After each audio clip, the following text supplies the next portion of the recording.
Good afternoon, Miss Poole. Thank you for taking out time to come and meet with me. Jessica is such a wonderful student. Today I am going to go over her scores from the Iowa test of basic skills from January.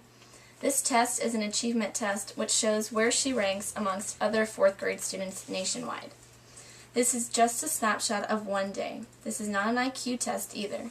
It just measures her skills from the standardized test, not from her work within the classroom. Do you have any questions before we begin? Yes. Can you tell me where she's ranked within all the subject areas? Yes. Right here on this top portion, it shows where she ranks nationally in all subject areas with a brief breakdown of the subject components. Right here you can see her highest subject is social studies. She ranked in the 80th percentile, meaning she scored better than 80% of the students nationally. That's great. What subject does she need improvement in? The test scores show that in language, she scored in the 64th percentile, which is still above average.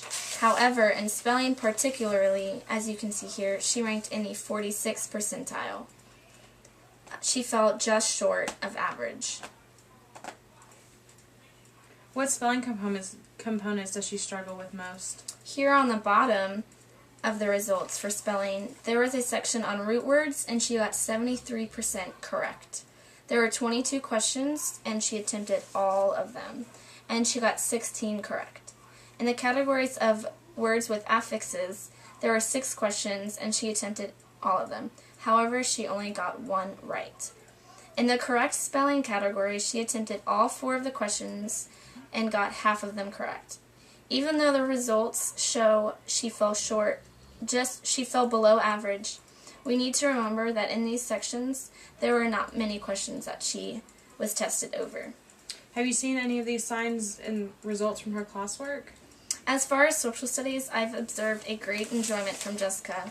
She's always helping others and eager to answer questions. Here are a few of her spelling tests.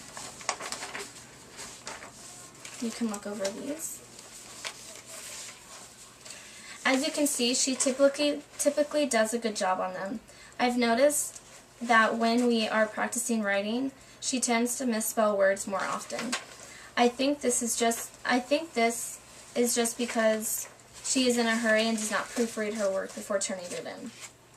I've noticed with homework she rushes through it as well and seems to make careless mistakes. It's something I've tried working on her with. That's great. I think if she slows down and rereads her work, her scores will improve. For example, if we look at the bell curve, she ranked in the 77th percentile in math, which you can see here she ranked above average because her normal curve equivalent score is here, which is also above average.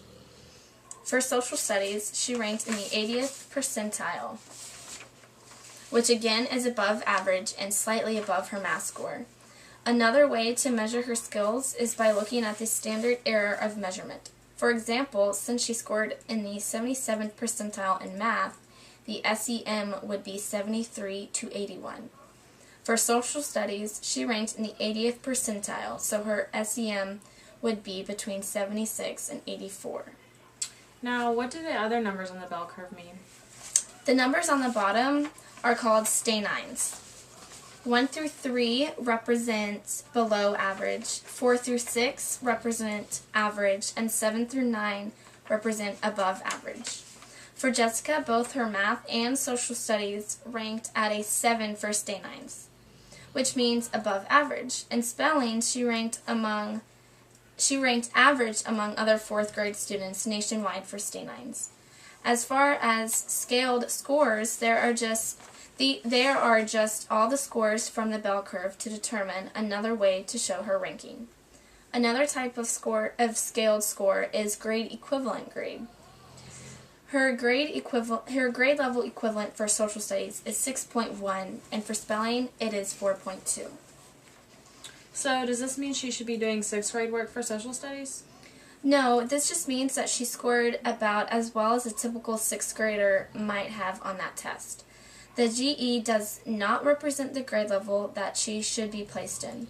Are there any other areas you're confused about, or do you have any other questions regarding her scores? Not so much about her scores, I understand those, but how could I help her improve at home? I think we need to work with Jessica on taking her time on work and tests and teach her how to properly reread over her work to catch mistakes. Practicing vocabulary and spelling will help improve her language arts skills. I plan on meeting with Jessica during small group time to help her learn strategies to improve her scores. I will make you a copy of these scores and the bell curve for your own records. Do you have any other questions? No, I think that's all. Thank you for all your help. Thank you again for coming today and have a good day. You too.